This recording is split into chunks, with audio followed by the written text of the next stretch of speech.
Oke, halo semua, perkenalkan nama saya Muhammad Rizal Madani, mahasiswa Pendidikan Teknologi Informasi tingkat 1B. Pada presentasi kali ini, saya akan menjelaskan tentang bagaimana membangun kernel hybrid, yaitu jenis kernel yang menggabungkan kekuatan kernel monolitik dan mikrokernel untuk mendukung kinerja dan keamanan sistem operasi di masa depan. Nah, materi ini akan saya bahas langkah demi langkah secara sederhana dan terstruktur. Kernel adalah inti dari sistem operasi. Ia mengelola sumber daya seperti memori dan file.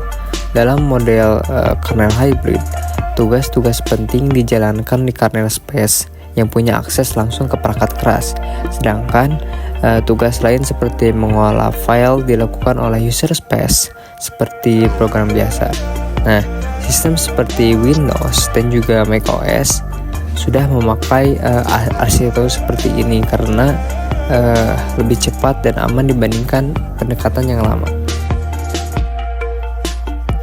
Nah, tujuan utama kita adalah membangun kernel hybrid sederhana.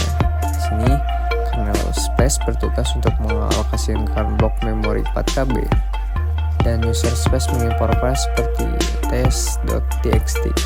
Komunikasi antar keduanya terjadi lewat sistem call and pipe. Misalnya, sistem call nomor 1 digunakan untuk minta memori, sedangkan pipe dipakai untuk mengimpor pesan, seperti menyimpan file. Jadi, kernel dan user space bekerja seperti tim yang saling terhubung. Langkah pertama adalah merancang struktur kerja antara kernel space dan user space. Kernel space mengelola daftar blok memori yang bisa dialokasikan. User space menyimpan file dan menjalankan program seperti file manager. Sistem call dan pipe jadi penghubung antar keduanya. Nah, lingkungan kerja yang digunakan adalah Linux, misalnya adalah Ubuntu.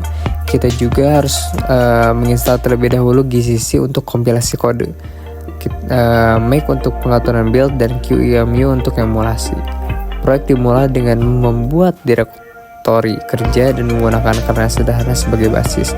Contoh minimalnya x86 kernel. Kita membuat daftar 1000 blok memori masing-masing 4KB.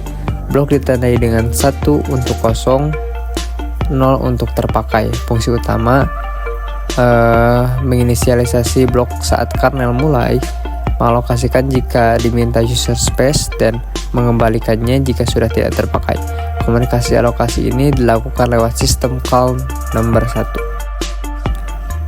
Di user space, kita buat daftar file maksimal 10 file, contohnya txt.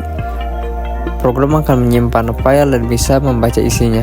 Keunggulannya, karena file disimpan di user space, kalau ada kesalahan, karena tetap aman dan tidak crash. User space dan kernel berkomunikasi lewat dua cara. Ada sistem call dan permintaan memori. Pipe untuk mengirim pesan, contohnya simpan test.txt dengan isi hello. Pipe ini seperti jalur pengantar data sementara antara dua program. Ini membuat prosesnya lebih cepat dan efisien. Setelah semua disusun, kita lakukan kompilasi dengan make, lalu uji coba kernel menggunakan QEMU agar aman. Kalau ada error, kita gunakan pesan debug untuk melacak dan memperbaiki masalah. Selanjutnya, kita buat komunikasi di readme.txt berisi penjelasan sistem memori dan file, cara build dan run kernel. Keunggulan utama kernel hybrid adalah cepat, pengelolaan memori langsung di kernel, aman, file user space, jadi error tidak merusak sistem. Fleksibel, fitur bisa ditambah tanpa ganggu struktur utama kernel. Kesimpulannya, kernel hybrid menggabungkan efisiensi dan keamanan dengan membagi peran antara kernel space dan user space. Model ini digunakan sistem besar seperti Windows dan macOS. Selanjutnya, kita bisa belajar lebih dalam lewat proyek kernel pendidikan seperti XV6 atau lewat situs osdev.org tentang ke depan adalah membangun kernel sendiri, dan itu sangat mungkin dilakukan jika langkah-langkah tadi kita pahami dengan baik sekali.